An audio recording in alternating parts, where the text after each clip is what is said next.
I graduated in 2015 with, oh man, okay, we're just gonna throw it out there, with a little over $50,000 in student loan debt.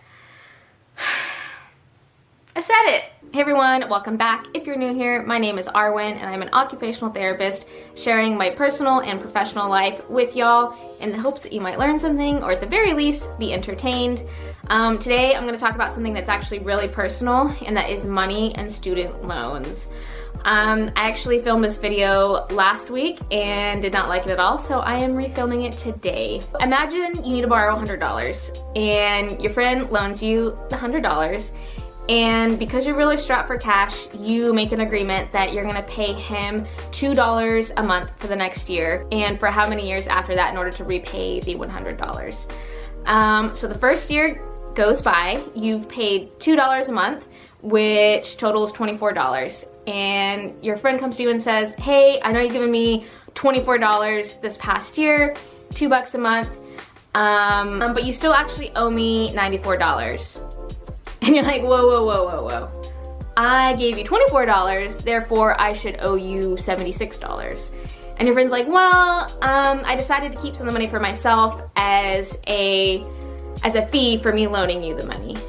So you gave your friend $24 back out of the $100 that he loaned you, and you still owe $94 instead of $76. Now, that might not seem like a lot of money, but if you add a couple of zeros on there, it's a lot. So instead of 100, imagine $100,000. And instead of 24, imagine 24,000. And instead of 6, imagine 6,000. And that would be called student loans or a mortgage or any type of loan that you have to take out. And the fee is called interest, and it's a bitch. So our brains have this way of not really being able to see the future and future consequences of our current actions. You can find many examples of this, such as when you go to your doctor and they say you have diabetes and you need to change your diet or else you could die or lose a foot. And you go home and you continue to have a bad diet and you continue to eat sugar because for some reason you're not able to make that connection between the choice in the present and the choice maybe a year from now. And I feel like that's the same with finances. It seems really easy to take a bunch of money for the here and now so that you can do what you need to do, and you don't really consider the consequences of the future and how it might impact you. So yeah, our brains are really tricky like that, and it's so hard to overcome, and it happens all the time within our daily lives. So just a little bit of background, I graduated in 2015 and I had all these wonderful plans to pay off my student loans in 2 years, blah, blah, blah. Didn't happen. Instead, I treated myself, and me and Will, my husband, we did a lot of traveling. In the past 3 years, we've done a lot of traveling. And while I wouldn't take it back, in hindsight, you can see where this $2,000 trip could have actually gone to your loans and your interest. And I don't want to think about it like that because there's nothing that I can do now to change that. The only thing I can do now is to change going forward and share what I've learned and my thoughts, and hopefully give you a little bit of insight so you can make good changes and good decisions going forward with your money. And like any big decision or goal that you have, you really have to put a lot of mental capacity towards it. And when you're not ready, you're not ready. And when you are ready, you're ready. And this year is the year that I'm ready. The reason I wanted to make this video and my kind of aha moment was that I was listening to the radio and a couple weeks ago, and they were talking about the government shutdown and about the people who weren't getting paychecks, and that they were so dependent on this one check that they might not be able to buy food for their kids or pay their bills or pay their mortgage. And for some reason that really struck me. I freaked out and thought, oh my God, I'm so dependent on my job that if something were to happen, I wouldn't be able to pay for my house and my loans and do everything that I've been doing. Yes, I do have emergency funds and we would be able to last for a little while, but not that long, not for a year. So that was my aha moment, and the reason that I wanted to really focus on paying down my loans and trying to increase my financial independence in general. And aha moments can come at any time. I've looked at these loans for years and I never really cared. Not that I didn't care, but it just didn't really matter to me. I was fine just making these $400 payments a month until one day I might not be able to, and then it could get really bad. So that was my aha moment. You might not have had yours yet. Maybe this will be it. Yours might not come for a little while, but I've had mine, and that's how we have gotten to this point. Okay, so this is where it gets a little nerve-wracking. As of today, I have approximately $50,000 in student loans, and that is only from occupational therapy school. I was very fortunate that I did not have to take out any loans during my undergraduate degree, or else it probably would be much higher. A lot of my friends have both undergraduate and graduate loans, and they're in a much worse off position than I am, but by any means, $50,000 is a lot. I'm not coming to you embarrassed. Like, I am upset at myself for not deciding to do something about it sooner. I have a lot of financial knowledge. I probably have more financial knowledge than the average American, just based on how my parents raised me. But even with that knowledge, I chose not to do anything with it. Same with the person that has knowledge about diabetes. They know about diabetes. They know what causes it. They know what they need to do to maybe prevent it. But even with that knowledge, their brain somehow overpowers them and they choose a different path.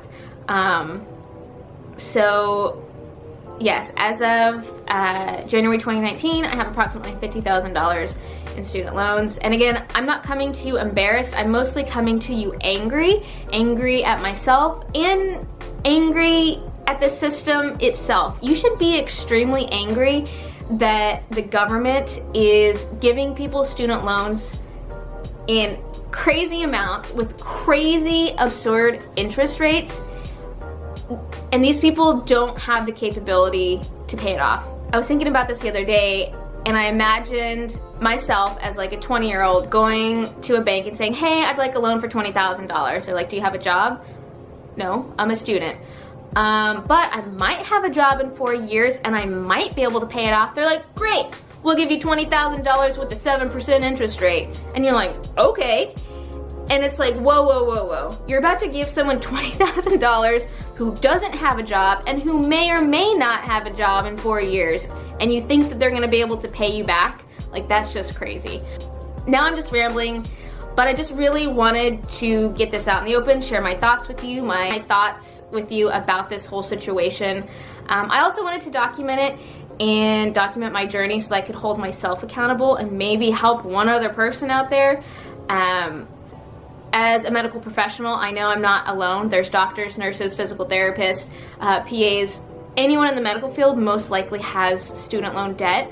And it's a huge deal. It's very crippling, and I don't think people talk about it enough, so that's why we're here today.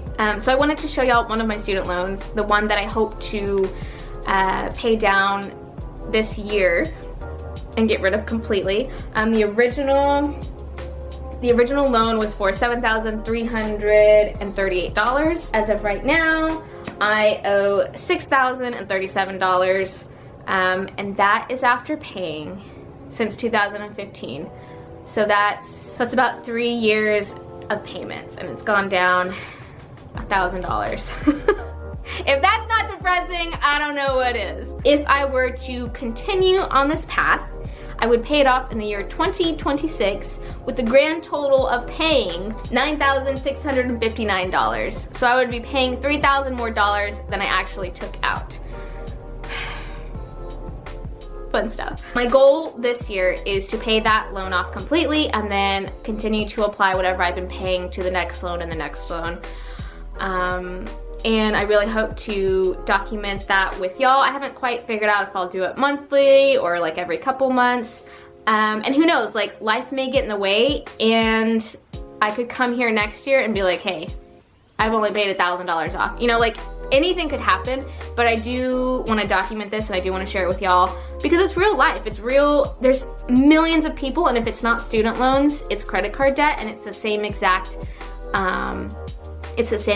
problem. It's interest is interest no matter what type of loan you have.